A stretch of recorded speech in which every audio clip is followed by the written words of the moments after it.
Hello, Year Six. I hope you're all doing okay. I hope you've been enjoying the home learning this week, looking at algebra and maths, and we've started our unit on suspense writing this week, and we're going to be building that unit up through the week. Um, in terms of what we've done so far, on Tuesday we looked at how you write an effective piece of suspense writing and the features of an effective piece of suspense writing. Yesterday we looked at how we can effectively describe an eerie setting, which would come at the start of your suspense writing, building the picture of the surroundings. And what we're going to do today is look at how we can vary our sentence types effectively. Okay. First of all, though, a bit like we did yesterday, just to check, just to recall that information, what I want you to do is think to yourself, can you remember what were the features of effective suspense writing from Tuesday? And a bit like you did yesterday, I want you to try and note those down in your book, because if we keep repeating this, eventually you'll remember all of those features. That means that when you come to write your final piece, you'll know them off by heart. So just pause the video, 1 minute, see if you can remember what all those different features are of effective suspense writing. Off you go.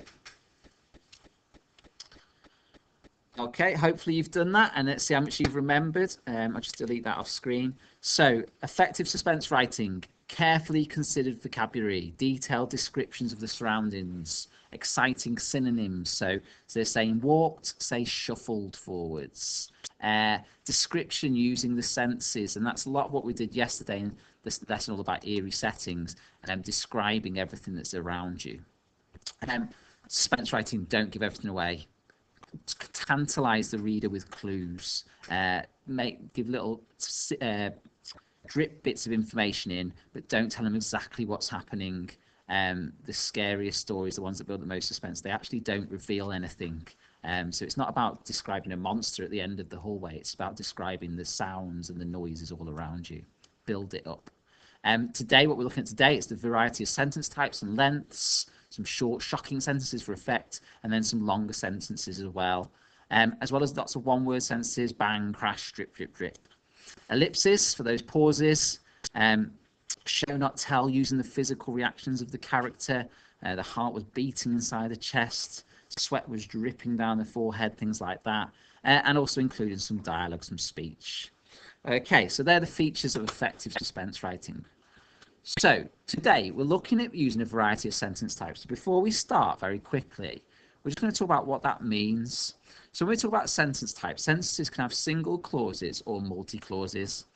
In terms of a single clause, what we mean is it's got one subject, one verb. So in its simplest form, a sentence could be something like this: I stumbled.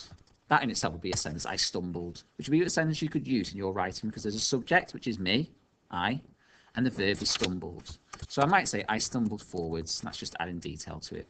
That's a one clause sentence, in the same way that we ran is a sentence, I pushed the door is a sentence. They're all single clause sentences with one subject, one person doing the sentence, and one verb, one thing happening. So I stumbled forwards. Nice, simple, short clause sentence.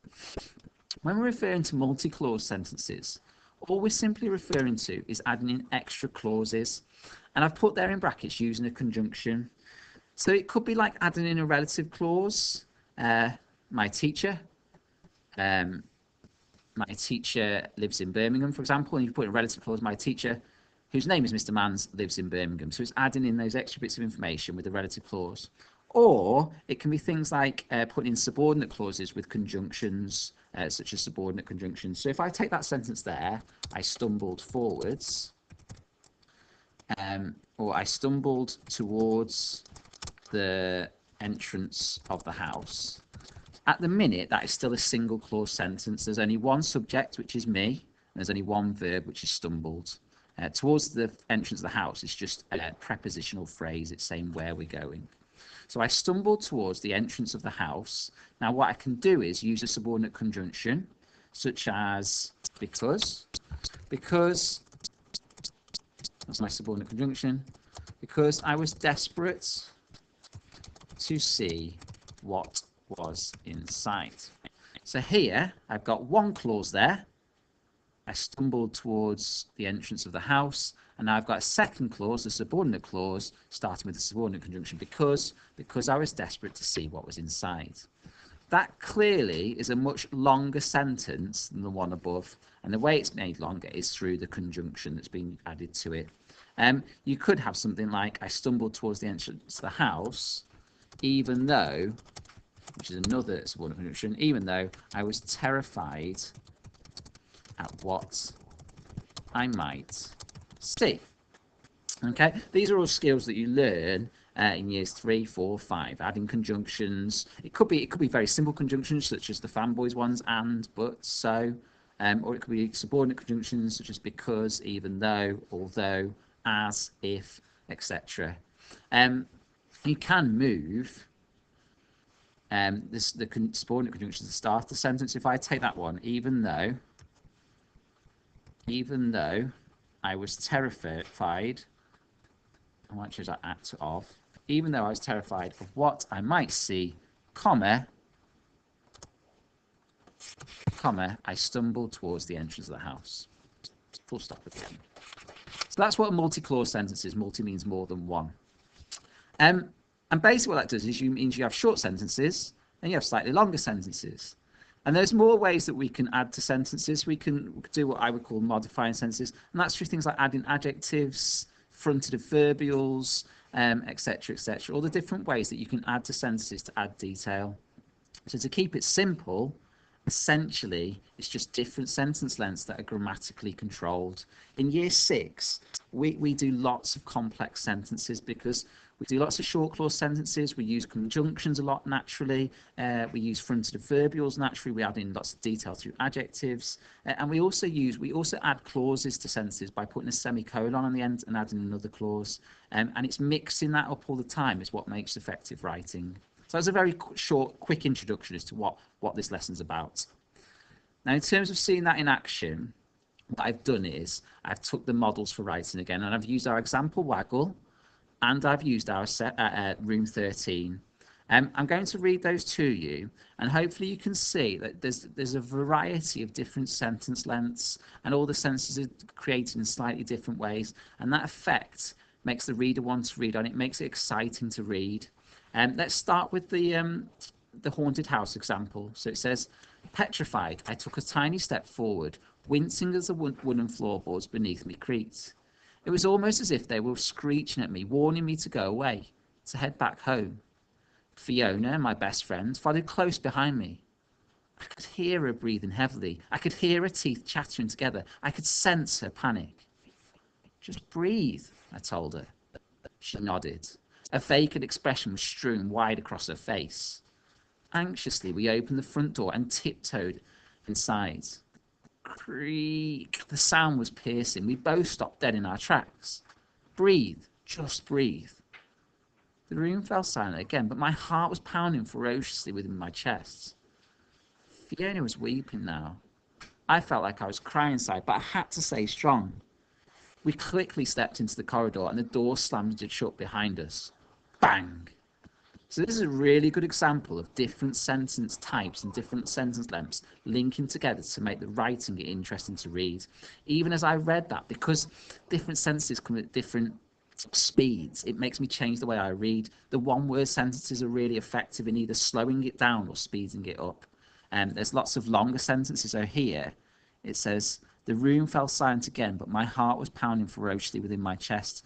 Well, that's what we call a compound sentence because it's using a conjunction, but there's a clause there, the room fell silent again, and there's another clause there which starts with but, says, but my heart was pounding ferociously within my chest.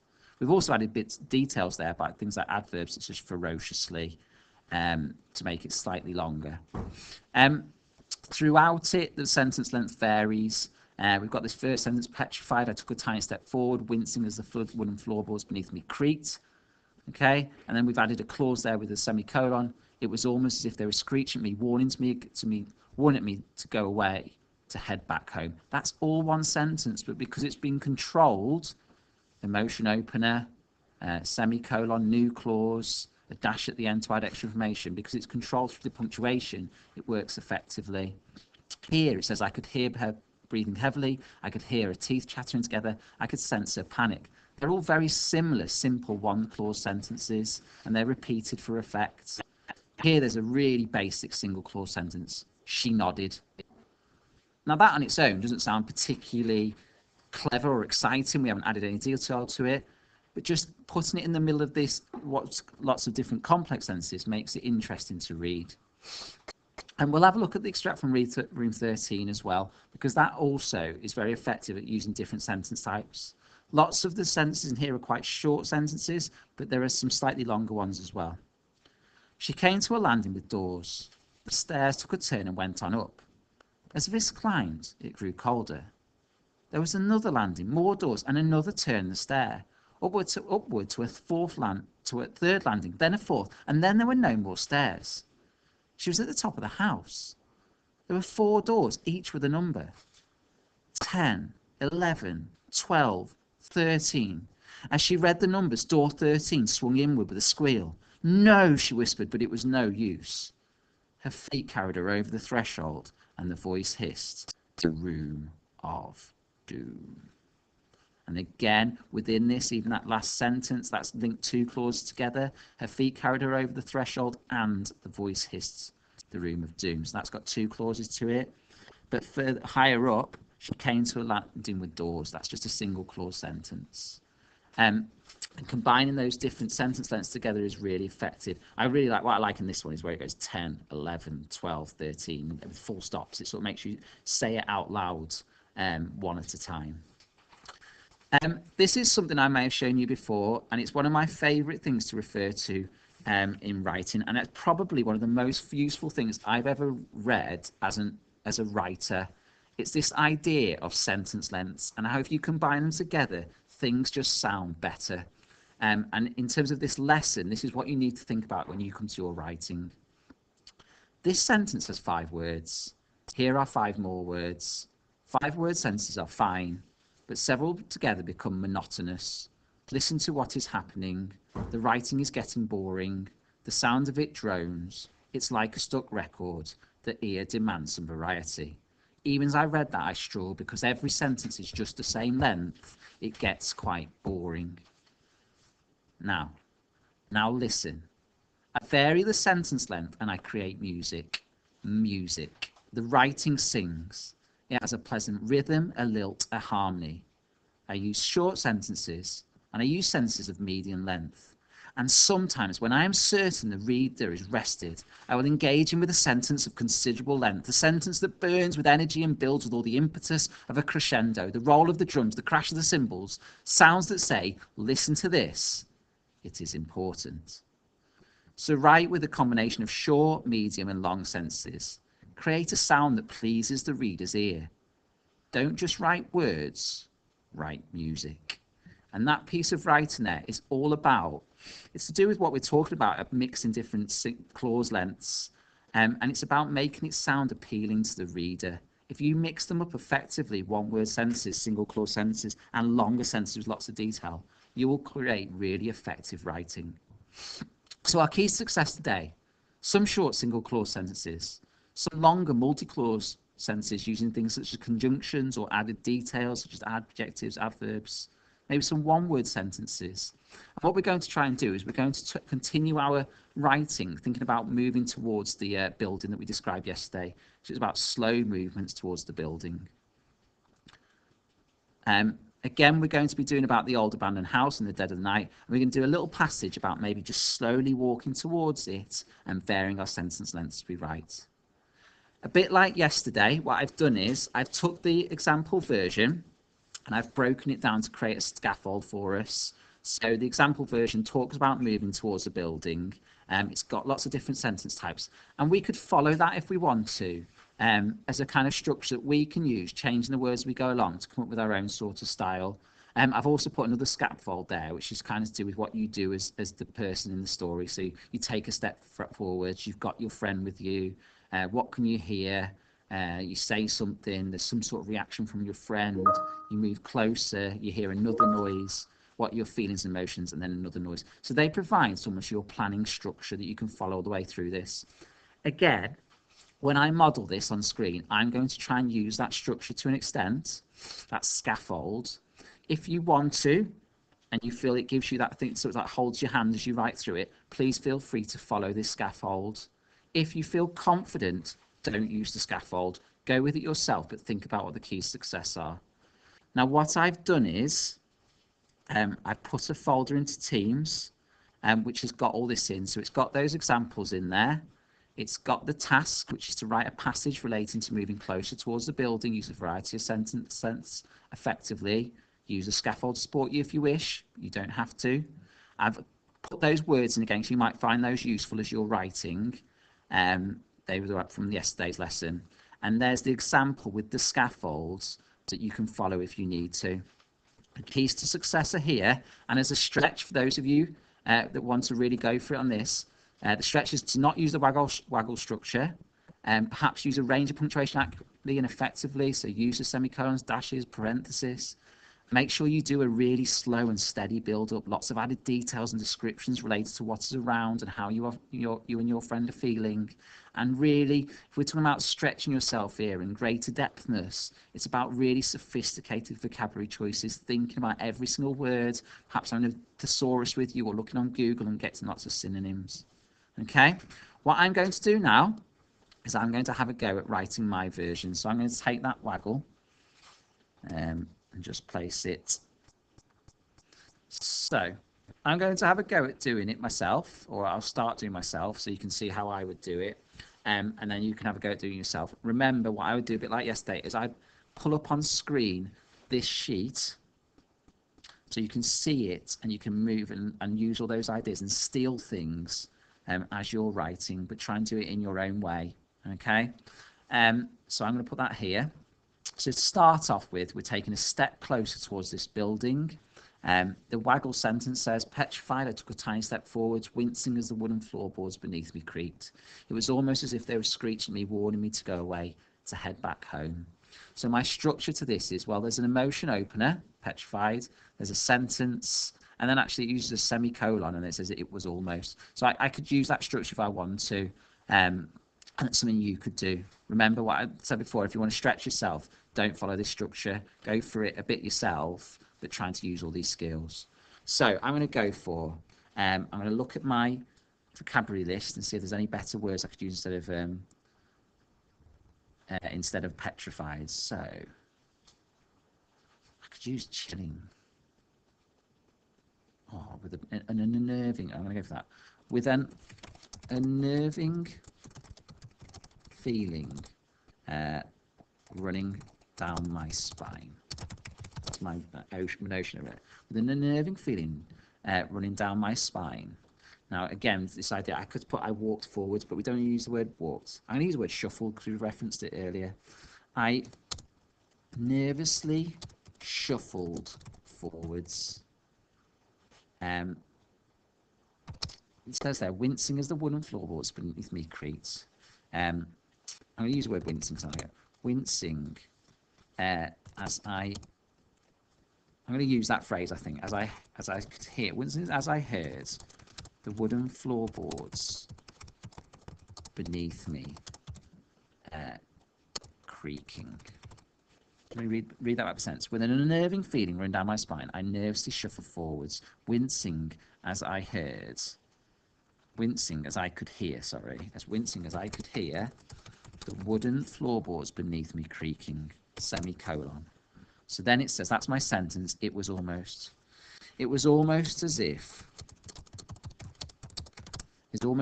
the floorboards were telling me to head back home, comma, to go no further, comma, to refrain from entering this forbidden building.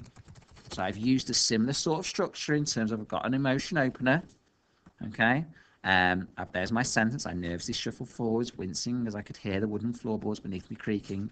And I've used that structure semicolon. It was almost as if the floorboards were telling me to head back home, to go no further, to refrain from entering the forbidden building. It's obviously a very long sentence with a number of clauses within it. Then I look here, it says I've got a friend with me. Okay, so they put Fiona, my best friend, followed close behind me. So I'm going to go from haven't been with a friend. I'm going to put Nicola. Nicola, my close friend. That's my parenthesis there. Nicola, my close friend. I'm going to put Nicola was next to me. Nicola, my close friend, was next to me. So that's that shorter sentence. So I really love this. I love one of the things I talk about like is this repetition of three. So this is what can you hear? And I like the easy thing to do would be to go, I could hear a strange noise in the distance and then just move on. But sometimes it's really effective to use a repetition of three. So I'm going to steal this idea here. I could hear, I could hear, I could hear. Or I could sense, I could sense, I could sense. I could sense, or I could feel the nervousness in Nicola's footsteps. I could sense the feeling of despair. So I haven't so much talked about what I could hear, but I couldn't talk about my emotion. I could hear, I'm going to talk about breathe now to get that. I could hear her tiny, frightened gasps of breath. Can that make sense? I could feel the nerves in Nicola's footsteps. I could sense the feeling of despair. I could hear her tiny, I could hear tiny, I could take out her, I could hear tiny, frightened gasps of breath. Then in this one, again, I'm following the scaffold very closely because that's giving me my support. You can do that if you want to, or you can move away from that scaffold a little bit if you need to. So it says, just breathe, I told her. So I'm going to use that. I'm going to do some speech. Relax, dot. It will be okay, dash. We will make it. So instead of following what's on the example, I've made up my own one. We will make it, exclamation mark. I said to her as I looked straight ahead. So I had a little bit more detail. Then here, again, if I follow the scaffold carefully, we've got she nodded, single clause sentence, and a reaction. So here, we think about what our I can is. If I flip back to here, our I can is to use a variety of sentence types. Well, here is a very short clause sentence now, okay, which would contrast against these much longer sentences here.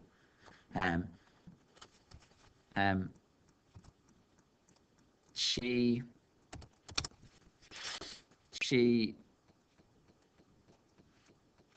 muttered. No, I'm not going to put she muttered. I'm going to say she looked at the door ahead. So it's a short clause sentence. Another short clause sentence. Her face was a picture of fear. I knew she wanted to head home. So for effect there, I've just put in three very short clause sentences. She looked at the door ahead. Her face was a picture of fear. I knew she wanted to head home. And I would continue from there, using my scaffold. I'm going to stop it there, but I would continue to use my scaffold to keep moving it forward. I'm following this very carefully, and I'm following it through. So we've got a one-word sentence there, followed by short sentence, short sentence, short sentence. And then there's a series of longer sentences here that all use conjunctions such as but or and or because. And again, using those to create that slightly longer drawn out sentence before finally a one-word sentence for effect. Remember, you do not have to follow the waggle on the scaffold exactly as it is. Obviously, I don't want you to copy out the waggle. That wouldn't be really doing it yourself. But you can use ideas from it. You can use the structure from it. And then you create it in your own way. Think back to what the lesson is all about. The lesson is about writing effectively with different sentence lengths. So you need to think about those key success. Think about the stretch element of it as well if you want to push yourself forward. And then try to create something that you're really proud of in terms of a paragraph all about getting towards that building or just entering into that building, those slow movements forward. At the end, read it back, check it to yourself, make sure it all makes sense. And if you've done that and you've followed the key success, if you followed the scaffold, what you will have done is achieved your objective for today, which is to use a variety of sentence types effectively. Okay, guys, I know how good you are at writing sentences of different length and combining them together. Think really carefully about your vocabulary choices, and I'm very confident you'll produce an amazing piece of writing there. All right, have fun. Enjoy this. It's Suspense writing. It's really good fun. Have fun with it, and I look forward to hearing what you come up with. All right, see you later, guys. Bye.